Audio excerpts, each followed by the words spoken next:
Oil prices have soared in the last month, as any drivers filling their gas tanks can attest, and investors in Western oil and gas companies have been reaping the rewards. Whether energy stocks continue to outperform depends largely on how long sanctions against Russia will last, but energy fund managers, investment strategists and even Warren Buffett are still optimistic. The S&P's energy sector was its top performer in 2021 with a 53% gain, rebounding from a crushing 2020, and it's up another 32% this year, significantly outperforming the broader market's 7.4% decline. Occidental Petroleum stock has doubled in 2022, and the largest U.S. energy giants like Exxon Mobil, Chevron and ConocoPhillips have gained upwards of 30%.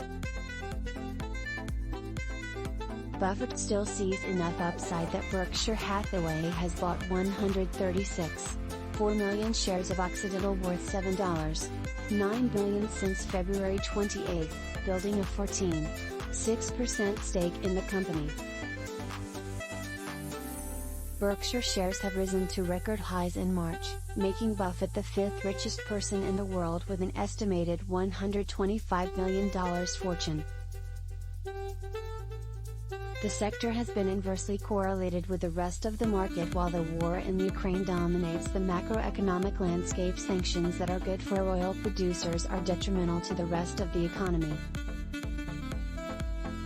Crude oil prices settled at 14-year highs at $123.70 per barrel on March 8 after the U.S. and U.K. both banned oil imports, though prices have since declined to around $100 after a spike in COVID infections ushered in more lockdowns in China and peace talks reportedly progressed between Russia and.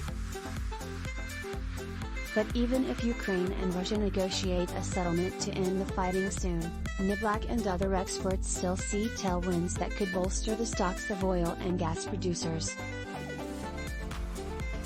The European Union, which relied on Russia for 45% of its gas imports and about 25% of its crude oil purchases in 2021, pledged last week to cut imports of Russian oil and gas by 2/3 this year and cease all imports by the end of the decade.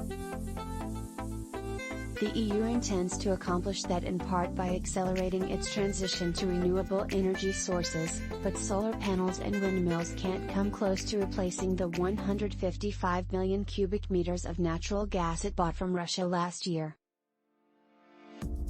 The European Commission estimated that the EU can import an additional 50 billion cubic meters of liquefied natural gas annually from countries like the U.S., Norway and Qatar, creating a new source of demand for oil and gas producers.